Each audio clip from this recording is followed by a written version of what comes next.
안녕하세요. 저는 공대를 졸업하고 지금은 둘째를 임신해서 태교에 집중하고 있는 40대 여자입니다. 제가 들려드릴 이야기는 저에게 불과 몇 년 안 되어 일어난 일들이며 사건의 일부는 현재 진행 중입니다. 그래서 더욱 사연을 올리기가 두렵기도 하고 주변에서 알아볼까봐 자세하게 쓰기 어려운 점 이해 부탁드려요. 하지만 그냥 조용히 넘어가기엔 제 속이 문드러질 것 같고 혹여라도 이 사연을 보시고 마음에 짐이 있으신 분들은 시원하게 해결하시라고 용기 내봅니다. 지금부터 제 기가 막힌 이야기를 시작해 보겠습니다. 처음에 말씀드렸다시피 저는 공대를 졸업했습니다. 공대 특성상 남자 비율이 훨씬 높아서 저는 대학 다닐 때 참 인기가 많았었어요. 솔직히 어디 가서 빼어나게 예쁜 얼굴은 아니지만 못났다는 소리는 단 한 번도 들어본 적 없었습니다. 대학 생활을 하면서 살면서 이렇게 많은 고백을 받아볼 일이 있을까 싶을 정도로 대시를 많이 받았습니다. 하지만 그 당시에 저는 연애에는 딱히 관심이 없었고 통금까지 있었을 정도로 아버지께서 엄하셨기 때문에 엄두도 내지 않았죠. 보통은 제가 한두 번 거절하면 다들 물러서곤 했는데 딱 한 선배만큼은 제가 귀찮을 정도로 저한테 들어붙었습니다. 그 선배 이름은 김주은이었어요. 솔직히 성격이 별로 좋아 보이진 않아서 친하게 지내거나 그런 일은 없었던 선배였습니다. 생긴 건 그래도 잘생긴 편에 속하긴 하는데 은근히 느껴지는 약간 날라리의 기운이 있었다고 하시면 이해하기 쉬우실까요? 굳이 성격 이야기를 한 건 툭하면 후배들 불러다가 인사 안 한다고 기합 같은 걸 주기도 하고 억지로 동기들에게 술을 먹이기도 하고 그랬어요. 그래서 참 사람이 덜 됐구나 하고 생각했었는데 싸움도 꽤 잘하는지 다른 선배들도 주은 선배한테는 함부로 못하더라고요. 저는 성인이 되어서까지 힘자랑을 하는 그 사람이 그렇게 좋아 보이지 않았습니다. 당연히 고백도 거절했고요. 하지만 그럴수록 저한테 더 다가오려고 하더라고요. 공강인데도 굳이 저를 보려고 학교에 찾아와서 학식을 같이 먹자고 한다거나 아니면 저는 카페인을 마시면 밤에 잠을 못 자서 코코아도 입에 안 대는 사람인데 아메리카노를 불쑥 내민다거나 정말 제가 기함을 토했던 것은 제가 집에 갈 때 몰래 쫓아와서 저희 집 앞에서 서성이고 있는 걸 저희 아버지께서 보시고는 강도인 줄 알고 경찰에 신고를 했던 사건 때문이었어요. 경찰서에 가서 저한테 강도 아니라고 학교 선배라고 설명해달라고 빌고 저희 아버지는 학교 선배가 왜 집 앞에서 서성이냐고 스토커 아니냐고 소리 지르고 한동안 과에 소문이라도 날까 쪽팔렸는지 수업도 안 나오더라고요. 저는 결국 주은 선배에게 딱 잘라서 너무나도 불편하다고 이야기했고 저의 정색이 조금 멋쩍었는지 주은 선배도 제게 사과했고요. 제가 싫다고 몇 번이나 말했는데 선배가 자꾸 이런 식으로 행동하니까 소문도 이상하게 나고 따돌림도 당하고 왜 제 입장은 하나도 생각 안 해요?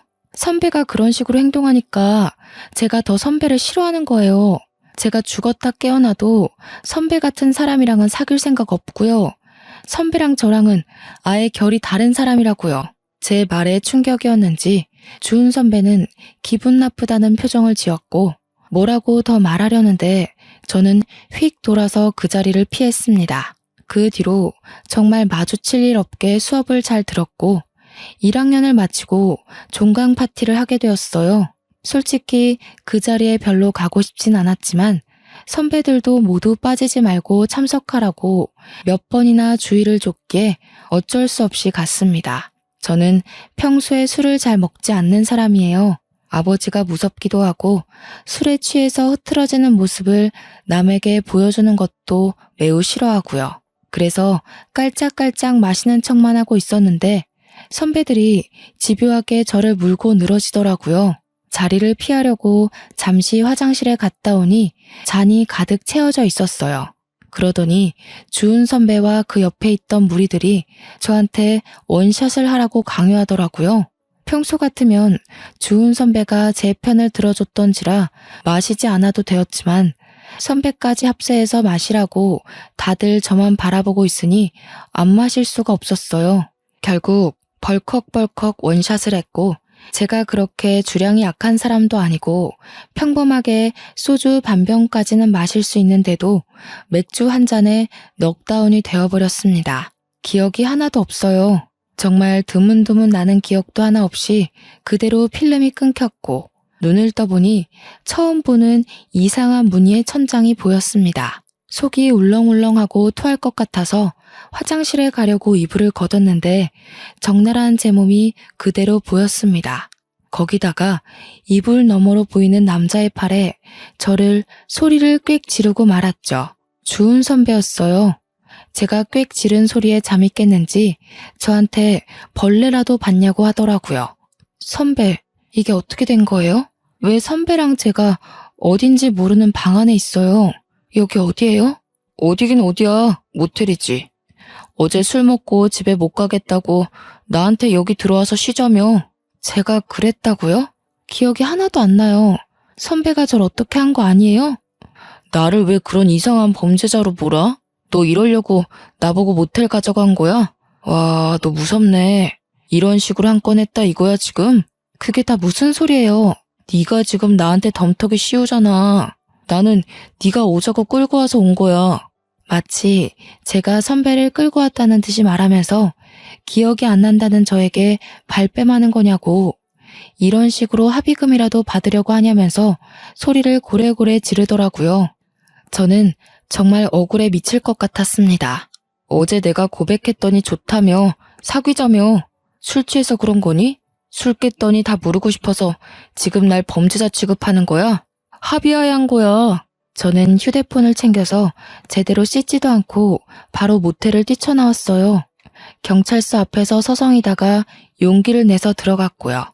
경찰관에게 아무래도 밤새 안 좋은 일을 당한 것 같으니 검사를 받고 싶다고 했고 산부인과에 가서 진단서를 끊어오라고 하더라고요. 밤새 집에도 들어오지 않고 연락도 되지 않는 딸을 찾는 아버지께서 계속해서 전화를 걸어왔지만 그게 문제가 아니었기 때문에 병원으로 갔습니다. 하지만 아주 청청병력 같은 소리를 들었어요.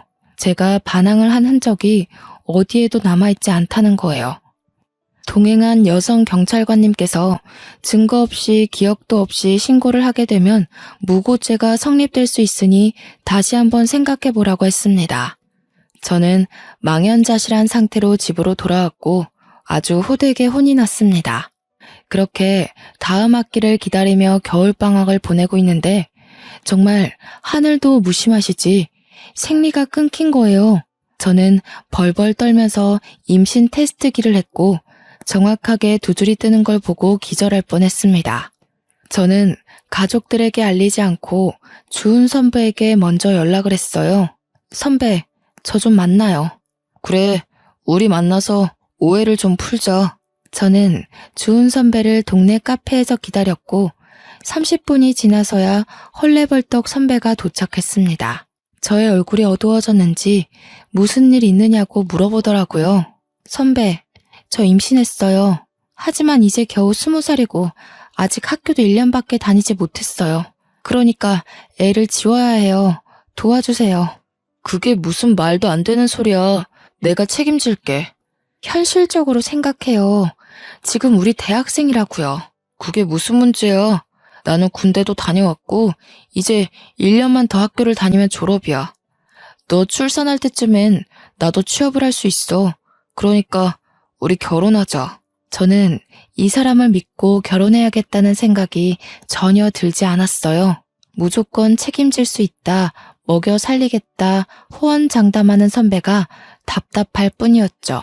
계획도 전혀 없고 그렇다고 집안이 넉넉한 것도 아니고 선배나 저나 그저 부모님께 손 벌려 학교를 다니는 그런 어린애였을 뿐인걸요. 하지만 선배는 쇳불도 당김에 빼랬다면서 그 자리에서 바로 저희 집으로 갔어요. 당연히 오랜만에 외출한 딸이 남자를 하나 덜컥 데려왔으니 저희 집도 난리가 났죠. 거기다가 주은 선배가 아무런 준비도 안 됐는데 다짜고짜 제가 임신한 사실을 알렸어요. 제가 미경이 남자친구입니다. 미경이가 임신을 해서 저희 결혼하겠습니다. 20살밖에 안 된 딸이 임신을 했다니 그것도 밤이고 낮이고 하루 종일 해코지는 당하지 않을까 금이야 오기야 했던 딸이 임신이라니. 저희 어머니는 뒷목을 잡고 주저앉으셨고 아버지는 화가 나서 선배를 발로 찼어요. 선배는 그런 수모를 당하는 와중에도 꿋꿋하게 결혼을 해달라고 버티고 있었습니다. 이성을 찾은 부모님께서 한동안 말이 없으시다가 한숨만 푹푹 내쉬고 어머니는 눈물까지 흘리셨어요. 그런 모습을 보면서 저도 눈물이 쉴 새 없이 흘렀습니다. 하지만 이미 임신은 했고 남자는 결혼하겠다고 하는 마당에 저희 부모님께서 뭘 더 어쩔 수 있었겠어요? 저에게 후회하지 않겠느냐 물었고 저는 아무런 대답도 못했습니다. 솔직히 후회할 것 같았어요. 하지만 잉태한 새 생명을 지우자니 그것도 못하겠더라고요. 결국 저는 학교에 휴학기를 내고 결혼과 출산을 준비했습니다. 산부인과에 가니 임신 5주 차라고 하더라고요. 아이의 심장 소리는 2주 뒤에는 들을 수 있을 거라면서 작은 점이 찍힌 초음파를 보여주는데 또 눈물이 나더라고요. 제가 산부인과를 가든 어딜 가든 제 옆에 꼭 붙어서 저희 부모님께 계속 손에 물 한 방울 묻지 않게 잘해주겠다고 당당하게 말하는 선배가 그제서야 조금 든든해졌어요. 꼭 행복하게 해줄 거라면서 저를 보고 씩 웃는데 그 모습이 조금 멋져 보이긴 하더라고요. 아직 학생의 신분이고 더군다나 어린 나이에 혼전 임신해서 결혼한다는 사실이 조금 부끄러워서 결혼식은 따로 올리지 않았습니다. 혼인신고만 올리고서 선배가 살고 있던 원룸에서 신혼살림을 시작하게 되었어요. 원룸의 환경은 솔직히 좋지 않았고 당장 집을 구할 만큼의 돈은 융통할 수 없어서 어쩔 수 없이 들어가 살게 되었습니다. 선배의 본가는 경상도였어요. 그래서 학교 생활을 위해 서울에서 자취를 하고 있었던 거였죠. 제가 배가 점점 불러오고 아이가 태어나면 원룸에서 키울 수는 없었기 때문에 친정으로 들어가겠다고 말했습니다. 여기 방음도 안 되고 시설도 별로여서 아이를 키우기 힘들 것 같아요. 그러니까 친정집에 들어가서 출산 준비를 하면 좋을 것 같아요. 그게 무슨 소리야? 너 내가 3대 독자인 건 알고 있지? 친정 들어가서 출산 준비한다고 하면 우리 엄마 뒤로 넘어간다. 그러지 말고 나는 여기서 졸업할 때까지만 공부 마치고 돌아갈 테니까 너는 우리 본가에 가 있어. 친정이 코앞인데 굳이 경상도에 있는 시댁에 들어가라고요? 너는 이제 출가 외인이잖아. 거기다가 3대 독자의 씨를 품었는데 당연한 거 아니야? 그리고 나 학교 졸업하면 어차피 우리 고향 쪽으로 취직하려고 했어. 내가 우리 부모님 안 모시고 살면 누가 모셔? 그리고 우리 엄마가 시집살이 시킬 사람도 아니니까 편하게 내 집이다 생각하고 가 있어. 저는 정말 내키지 않았지만 이미 시댁과도 말이 다 끝난 상태였는지 시어머니께서 제게 연락이 왔어요. 아가 언제 오니? 미리 집도 다 정리해 두었단다. 짐부터 먼저 내려보내든가 어른들 너무 오래 기다리게 하는 거 아니다. 저는 그 말에 어쩔 수 없이 친정의 좋은 말로 포장해서 경상도에 홀로 내려가게 되었습니다. 만삭에 몸을 하고 내려가니 처음에는 너무나도 잘해주셨어요. 여기가 천국이다 싶을 정도로 먹고 싶은 거 다 해주시고 어머님이 식당을 운영하셔서 그런지 정말 손맛이 좋았습니다. 저는 오길 잘했다 할 정도로 편안하게 지내다가 무사히 출산을 했고 조리원까지 잘 갔다가 왔습니다. 저희 부모님께서도 그 사이에 2번 다녀가셨고요. 떡두꺼비 같은 아들을 낳아오자 시댁에서는 경사가 따로 없다면서 잔치까지 열어주셨어요. 출산하느라 고생했다면서 값비싼 가방도 하나 사주셨고요. 저는 처음이 조금 어긋나긴 했지만 결과적으로는 아주 좋은 집안에 시집왔다고 생각했습니다. 하지만 그것도 아주 잠깐이었죠. 제 몸조리가 끝나갈 때쯤 시어머니께서 틈만 나면 저를 식당으로 불려다가 일을 시키셨어요. 처음에는 갑자기 직원이 일을 관둬서 도와달라 손님이 많아서 손이 모자르다, 알바가 휴가 갔다, 이런 이유였지만 나중에는 이유 없이 불러 일을 시키셨죠. 처음에는 한두 시간만 아이를 업고 일을 하면 됐는데 나중에는 대여섯 시간씩 저를 부려먹더라고요. 남편은 제게 3개월만 있으면 내려간다고 했지만 저는 그 시간이 너무나도 지옥 같았어요. 하루는 삭신이 쑤셔서 도저히 못하겠다고 하니 시어머니께서 제게 욕을 한 사발 붓는 거예요. 저는 깜짝 놀랐습니다. 살면서 그런 욕을 들어본 게 처음이었어요. 사투리를 팍팍 썩어가면서 얼마나 찰지게 욕을 하던지. 제가 진짜 너무 놀라서 아무 말도 못하고 멍하니 듣고만 있었다니까요. 아무짝에도 쓸모가 없는 년. 네가 아들이 아니라 딸을 낳았으면 아주 내쫓아버리는 건데. 어머님, 저한테 왜 그런 식으로 말씀하세요? 그동안 네가 우리 4대 독자를 임신하고 있었으니까 못 부려먹었지. 나 때는 애 낳고 다 밥 깔고 일하고 그랬어. 시대가 어느 시대인데 아직도 그런 소리를 하셔요. 어마마? 시대가 무슨 소용이야? 시애매가 일하려고 하면 냅다 엎드리고 일하는 거지. 애기 안고 도대체 찌개를 왜 못 날려? 서울 깍쟁이는 이래서 안 된다고 혀를 끌끌 차셨죠. 저는 성취하는 몸으로 다리가 퉁퉁 붓는 것을 느껴가면서 일을 했습니다. 조금만 버티라던 남편은 주말에 내려오지도 않았어요. 저는 학교 선배들과 동기들에게 잘 지냈느냐면서 안부 연락을 하면서 혹시 주은 선배는 학교 생활 잘하느냐고 물어봤죠. 학교 사람들은 제가 남편과 결혼해서 아이를 낳는다는 사실을 아예 모르고 있을 거라 생각했어요. 제가 아무에게도 말 안 했거든요. 주은 선배? 선배야 뭐 늘 잘 있지. 맨날 술 먹고 놀러 다니고 진짜 저러고서 어떻게 졸업하나 싶다. 논문을 쓰느라 바빠서 못 내려오겠다던 남편은 맨날 술 먹고 놀고 있다고 하더라고요. 그때 느낀 배신감이란. 역시 사람은 화장실 들어갈 때랑 나올 때랑 다르다고 하더니 틀린 말 하나 없었어요. 근데 미경이 너도 참 걱정이 많겠다. 나? 갑자기 왜? 너 주은 선배 애 낳았다며. 학교에 소문 쫙 났어. 뭐 필요한 건 없어? 야, 아무리 그래도 나한테 말은 했어야지.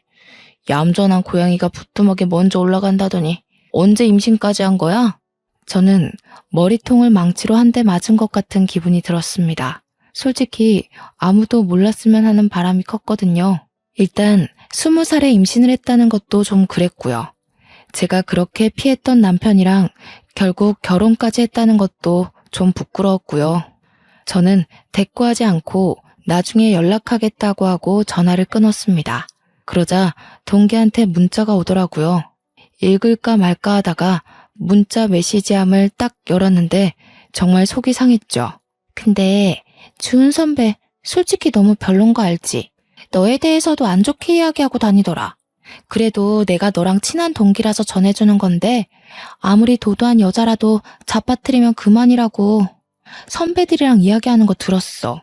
아무튼 이미 결혼도 했고 아이도 낳았으니 내가 오지랖 부리는 게 맞긴 하지만 너도 현명하게 잘 결정하길 바랄게. 정말 결혼한 지 1년도 되지 않았는데 이런 소리를 들으니까 너무 속이 상했어요. 방 안에 웅크리고 엉엉 울어버렸습니다. 그러자 집에서 곡소리가 난다면서 시어머니께서 문을 벌컥 열고 들어와 울 시간 있으면 빨래라도 하라고 하더라고요. 정말 도망치고 싶었습니다. 바로 남편에게 전화를 걸었습니다. 학교에서 도대체 무슨 말을 하고 다니는 거예요? 무슨 소리야. 내가 무슨 소리를 뭐라고 다녔는데. 논문 쓰느라 바빠. 어제도 술 먹고 놀았다면서요. 내가 다 들었어요. 너 동기들 시켜서 나 감시하고 다니니? 진짜 무섭다. 감시라뇨? 동기들이 나한테 현명한 선택을 하래요. 나에 대해서 안 좋게 말하고 다닌다면서요. 아무리 도도해봤자 잡아뜨리면 그만이라고 그렇게 말하고 다닌다면서요. 와, 어떤 새끼가 바로 일렀지? 야, 어차피 너 내 애도 낳았고 우리 혼인신고도 해서 정식 부부잖아. 이제 와서 네가 할 수 있는 현명한 선택이 뭔데? 우리 엄마가 전화해서 그러더라. 너 요즘 몸 아프다고 식당 일도 안 돕는다며? 자고로 시집 왔으면 시댁 살림에 제대로 신경 쓰고 살아야지. 가서 식당 일도 척척 도와드리고 빨래랑 설거지도 좀 하고. 그래야 이쁨을 받을 거 아냐. 네가 나한테 시집 와서 잘한 게 뭐가 있어? 아들 낳은 거? 그것도 내 씨가 좋은 거지. 네가 잘한 게 아니라. 맞지? 저는 남편과 통화가 끝나자마자 친정아버지께 전화를 걸었어요. 오랜만에 딸에게 전화가 와서 신나게 전화를 받으신 아버지께서 딸이 엉엉 울고 있으니 무슨 일이냐며 당장 말하라고 하시더라고요. 지금 남편이 제게 한 말, 시어머니께서 제게 한 행동을 모조리 다 일렀습니다. 아버지는 짐부터 싸놓고 기다리라고 하셨어요. 당장 내려가겠다면서 저를 끌고 갈 테니 4시간 정도 걸릴 거라고 어머니와 함께 가겠다고 하시더라고요. 저는 울면서 빨리 와달라고 했고 전화를 끊자마자 재빨리 짐을 챙겼습니다. 아이가 먹을 분유와 우유병, 기저귀도 넉넉하게 챙기고 방 안에서 꼼짝 않고 아버지를 기다렸어요. 4시간하고도 30분이 더 지나자 밖이 소란스러웠고 저희 부모님께서 도착하셨다는 걸 알게 되었습니다. 저는 황급히 뛰쳐나가 아이부터 어머니께 안겨드렸어요. 시어머니는 이게 다 무슨 일이냐면서 어이없어 하셨고요. 우리 애 당장 데려가겠습니다. 밑도 끝도 없이 잘해주겠다는 말에 고민하면서 시집을 보낸 건데 이게 다 무슨 짓입니까? 아니, 내가 뭘 어쨌다고 우리 집 와서 이런 소란을 피우십니까? 사돈 어른. 사돈이라고 하지도 마시오. 우리 귀한 딸 데려다가 밭일이 뭐 어쩌고 어째요? 거기다가 식당 일까지 하라 그랬다고요? 욕도 하고. 우리 집 식구가 되었으니 같이 돕고 살자는 거죠. 그리고 아이는 왜 데려가려고 그래? 우리 집 4대 독자야. 절대 못 줘. 애가 물건입니까? 주고 말고 하게. 애는 엄마랑 있어야죠. 아버지는 시어머니의 팔을 확 뿌리치고는 가방을 챙겨서 저와 아이를 차에 태우셨습니다. 시어머니는 당연히 난리가 났죠. 당장 내 손주 내놔라 하면서 소리를 쳤지만 아버지는 차문을 잠가버리시고는 집으로 출발하셨습니다. 저는 아버지 차 안에서 정말 꿀잠을 잤어요. 그렇게 맘 편히 잔 것도 참 오랜만이었습니다. 집에 도착해서 엄마가 차려주는 밥상을 보니 정말 제가 불효를 저질렀다는 걸 알게 되었죠. 눈물이 자꾸만 나와서 밥을 못 씹겠더라고요. 그런 저를 보면서 아버지도 눈물을 슬쩍 훔치셨고요. 아이를 봐줄 테니 들어가서 푹 쉬라는 말에 정말 오랜만에 울고불고 보채는 아가를 어머니께 맡기고 방으로 들어와 단잠에 빠졌습니다. 그간 몇 시간 못 자고 일하고 애보고 정말 힘들었는데 내 집에서 푹 자도 된다는 생각을 하니 깊게 아주 오래 잠이 들었어요. 뭔가 쿵쾅거리는 소리에 눈을 떠서 휴대폰을 보니 다음날 오전 11시더라고요. 정말 14시간 정도를 깨지 않고 푹 잔 거예요. 그래서인지 몸도 상쾌하고 좋았습니다. 휴대폰에 찍힌 남편의 부재중 통화 40통을 보기 전까지요. 소란스러움에 후다닥 거실에 나가보니 시어머니께서 짐을 바리바리 싸들고 거실에 앉아 계셨어요. 아버지와 어머니는 화가 잔뜩 나 있었고요. 저를 보자마자 시어머니께서 아주 불쾌하다는 듯 말씀하셨습니다. 우리 집 4대 독자를 데려가고도 무사할 것 같니? 나도 여기서 좀 지내겠다. 식당도 문 닫고 왔으니 아주 시간 많아. 당장 내 손주 안 내놓을 거면 나도 너네 친정에서 너희 엄마 밥 먹으면서 편하게 좀 쉬자. 이게 무슨 몰상식한 짓이에요? 내가 가방끈이 좀 짧아요. 배운 게 없어. 어릴 때부터 식당 일 하느라 못 배웠거든. 그러니까 내 손주 내놓으시던가 아니면 나도 여기서 살 거니까 그런 줄 아쇼. 저는 정말 애를 줘버리고 싶었지만 저 똘망똘망한 눈으로 우리 어머니의 품속에 폭 안긴 아가를 보면 차마 그럴 수 없었습니다. 저는 어쩔 수 없이 남편에게 전화를 걸었어요. 남편도 이 사정을 모두 알고 있는지 전화를 받자마자 저한테 쏘아대더라고요. 그러게 왜 생각 없이 짐을 싸서 그렇게 나가고 그래? 어? 내가 오죽 힘들었으면 그랬겠어요? 나한테 손에 물 한 방울 안 묻히게 해준다면서요. 그땐 그때고 지금은 지금이지. 됐고, 이렇게 된 거 우리 엄마 따끈한 밥상이나 잘 챙겨드려. 놓친네 경상도에서 버스 타고 올라오느라 아주 힘드셨을 텐데. 몸도 좀 주물러 드리고. 아버지는 제 전화를 뺏어서 남편에게 당장 친정으로 오라고, 오지 않으면 아주 큰일 나게 될 거라고 했습니다. 남편은 아버지껜 깨갱하고 알겠습니다 대꾸하고 바로 전화를 끊더라고요. 그리고 정말 30분 만에 쏜살같이 친정집에 왔어요. 당장 사돈 어른 모셔다 드리고 와. 그리고 나서 이야기하자. 어머, 제가 왜요? 며느리 고집 제대로 꺾어야지 아니면 못 갑니다. 어디 우리 손이 귀한 집안에 시집와서 아들을 낳아놓고 도망을 갑니까? 우리 손주는 절대 못 줍니다. 저 기집애가 고집 꺾을 때까지 내가 여기 단단히 버티고 있을 거예요. 누구 보고 기집애라고 하시는 거예요? 미경아, 그동안 이런 취급 받으면서 살았던 거니? 이런 취급은 아니었고요. 미경이가 계속 고집 부리니까 저희 어머니도 어쩔 수 없는 거죠.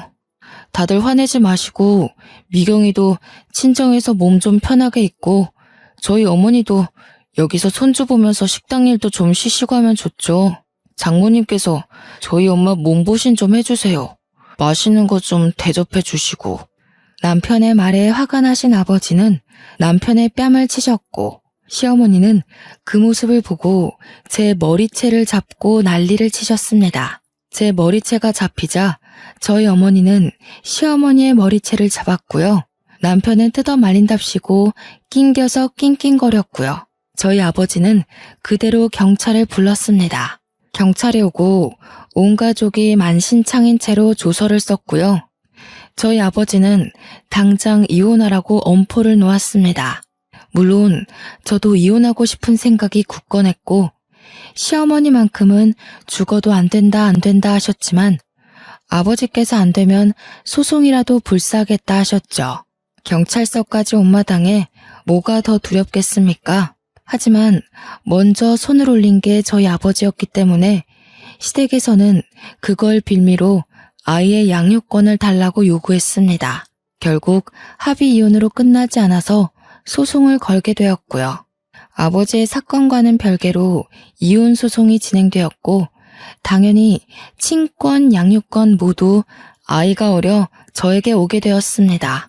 저는 그렇게 지긋지긋한 2년을 보내고 화려한 돌싱이 되었습니다. 고작 2년밖에 지나지 않았다는 게 2년 동안 일어난 일이라는 게 놀라웠죠. 저는 당당하게 학교에 복학 신청을 냈습니다. 어차피 다 알려졌다고 해도 저만 당당하면 되는 거 아니겠어요? 이혼 소송에서도 승소했고요. 저는 지은 죄가 없기 때문에 더 당당할 수 있었어요. 저를 알아보는 동기와 선배들도 있었지만 오히려 제가 떳떳하게 나가니 제게 전 남편에 대한 이야기를 묻지 않더라고요. 저는 그렇게 23살 나이로 2학년으로 복학했고 무사히 26살에 졸업까지 하게 되었습니다. 제가 졸업할 즈음 담당 교수님께서 대학원으로 진학할 것을 권유해 주셨고 저는 가족들과 상의 끝에 대학원을 가기로 했습니다. 때마침 어린이집에 자리가 나서 아이를 어린이집에 맡길 수 있었거든요. 대학원에 가니 저와 엄청 친했던 건 아니지만 그래도 안면이 있던 선배가 연구실에 있더라고요. 그 선배 덕에 저는 연구실에 적응을 잘할 수 있게 되었고 팀의 주축인 선배를 따라서 논문 주제도 정할 수 있었고요. 그렇게 1년, 2년 시간이 지나고 선배가 논문을 완성하면 이제 연구실도 떠나게 되어 다 같이 송별회라도 해야 하는 것 아니냐고 이야기를 나누고 있는데 선배가 대뜸 저에게 그러지 말고 연애를 하자고 하더라고요. 저는 그래 어차피 연애뿐인데 뭐 어떤가 싶어서 선배와 사귀기로 했어요. 사귀는 동안 참 선배가 괜찮은 사람이라는 걸 느꼈습니다. 아이 때문에 급하게 제가 약속을 깨버리는 날에도 화를 낸 적 없고 아이가 아파 응급실에 가야 할 때도 발벗고 나서주곤 했어요. 아이에게 아빠가 필요한 순간에 선배가 그 자리를 채워주었습니다. 그렇게 연애를 계속 해오면서 저도 모르게 선배에게 참 많이 의지했던 것 같아요. 헤어지는 게 무섭고 두려워지더라고요. 그러던 어느 날 선배의 연구 결과를 인정받아 대기업에 취업이 확정되고 선배네 부모님께서 대뜸 저를 보고 싶다고 했다고 하시더라고요. 연애만 하자더니 나이도 이제 30 중반을 넘겼으니까 집에서 궁금하신가 봐. 저 또한 30을 넘긴 나이였고 저희 집에서도 은근히 남자 없느냐고 물어보던 와중이라 믿져야 본전이다 싶어서 만나보겠다고 했습니다. 솔직히 긴장 안 했다면 거짓말이죠. 과일 바구니까지 사서 투피스 쫙 빼입고 선배네 집을 방문했어요. 아니, 왜 이제 왔어? 너무 잘 왔어. 어떤 사람인지 궁금했는데 딱 내가 예상한 대로야. 안녕하세요. 이미경이라고 합니다. 얘기 많이 들었어요. 일단 밥 먹읍시다. 정성스럽게 차려진 밥을 먹고 제가 사온 과일을 다 같이 나눠 먹고 있는데 아주 고민하시더니 선배네 부모님께서 제게 넌지시 물어보셨어요. 아기가 벌써 초등학생이라고 들었는데 아무래도 아이가 더 크기 전에 재혼을 해야 아이랑 사이도 틀어지지 않고 더 돈독해지지 않을까? 우리들이 그렇게 꽉 막힌 사람들은 아니라서. 연구원 부부가 얼마나 멋있어. 신혼집도 서울에다가 해줄 수 있고. 그쵸 여보? 아유 말 맞다나. 결혼만 한다고 하면 내가 가진 저 강남 아파트 명의 바로 돌려줄 수 있지. 명의도 내가 통 크게 반반 해줄 수 있어요. 다음에는 아이도 한번 데려오면 좋겠는데 내가 할아버지 되는 거 아니야? 저는 너무나도 당황스러웠습니다. 분명 선배는 결혼 생각 없는 것 같았는데 저는 의문이 가득한 눈으로 선배를 보니 모른 척하며 제 손을 꽉 잡더라고요. 전 남편처럼 말로만 잘하겠다, 호강시켜주겠다 하는 것보다 더 마음으로 느껴지는 든든함이 있었어요. 저는 그렇게 다시 한번 결혼을 하게 되었습니다. 이번에는 드레스도 제대로 입어보자면서 결혼식 준비를 단단히 했고 웨딩 촬영도 아주 이쁘게 찍었고요. 소식을 들은 전 남편이 결혼식에 깽판 치러 오겠다면서 동기들에게 고래고래 선포를 했다고 하더라고요. 저는 솔직히 너무나도 겁이 났지만 대형 로펌을 운영하고 계신 시부모님께서는 걱정 말라고 변호사 부부의 무서움을 보여주겠다고 싱글벙글이시더라고요. 그렇게 결혼식 당일이 되었고 전 남편의 흔적은 찾아볼 수도 없었습니다. 선배와 저는 신혼여행을 가고 나서야 진짜로 전 남편이 결혼식장에 왔었다는 이야기를 들었어요. 동기가 전해주더라고요. 아니, 나는 진짜 그런 뻔뻔한 인간 처음 봤다. 그 인간 학점 말아먹고 결국 취직 안 돼서 아직도 백수로 산다고 하던데 거기다가 결혼식 와서는 깽판을 논내 만회하더니 갑자기 저승사자라도 본 듯 헐레벌떡 도망치더라. 어이가 없었어. 아무튼 결혼 축하해. 저는 신혼여행을 다녀와서 남편과 아이와 함께 셋이 깨복는 신혼을 보냈어요. 혹여라도 둘만의 시간이 필요할까 시부모님께서는 저희 아이를 데리고 놀러도 다녀오시고 로펌에 초대해서 구경도 시켜주시고 정말 너무 감사하게 아낌없이 사랑을 주셨습니다. 하루는 급하게 시아버지께서 서류가 필요하다고 로펌에 좀 가져다 달라고 하셨어요. 너무 미안해하면서 말씀하시길래 괜찮다고 서류를 확인하고 바로 로펌으로 달려갔습니다. 아버님의 사무실 문을 딱 여는데 웬 모자가 무릎을 꿇고 빌고 있더라고요. 그 뒷모습이 익숙해서 누구지 하는 와중에 아버님께서 저를 부르셨습니다. 우리 며느리 왔어. 서류는 여기다가 주고 잠시 게스트룸에 기다려줄 수 있겠니? 정 변호사, 경비원 불러서 이분들 좀 밖으로 모셔다 드리게나. 여기서와 이러셔도 아무 소용 없습니다. 저희 의뢰인께서는 강경하시고 소송을 취하할 생각 없으십니다. 제발 한 번만 살려주세요. 제가 여기서 이런 소송에 휘말리게 되면. 저는 그 익숙한 소리에 남자의 얼굴을 들여다보니 전 남편이지 뭐예요. 옆에 무릎을 같이 꿇고 있었던 건 전 시어머니였습니다. 아니, 네가 여기 어떻게... 예, 잘됐다. 우리 아들 좀 살려주라. 네가 여기 변호사님이랑 잘 아는 사이니? 응? 저희 며느리입니다만. 어떻게 아는 사이니? 예전에 말씀드렸던 제 전남편이에요. 결국은 무슨 죄를 지었는지는 몰라도 여기서 이렇게 만나게 되네. 다 오해란다. 우리 아들 착한 앤 거 너도 잘 알잖니. 억울하게 누명을 써서 뭐 술잔에 수면제를 타서 나쁜 짓 하고 그러래 아닌 거 너도 잘 알지? 어떤 몹쓸 꽃뱀이 우리 아들 가지고 한탕 하려고 그런 누명을 씌워서 고소를 했지 뭐냐. 술에 수면제를 탔다고요? 그래.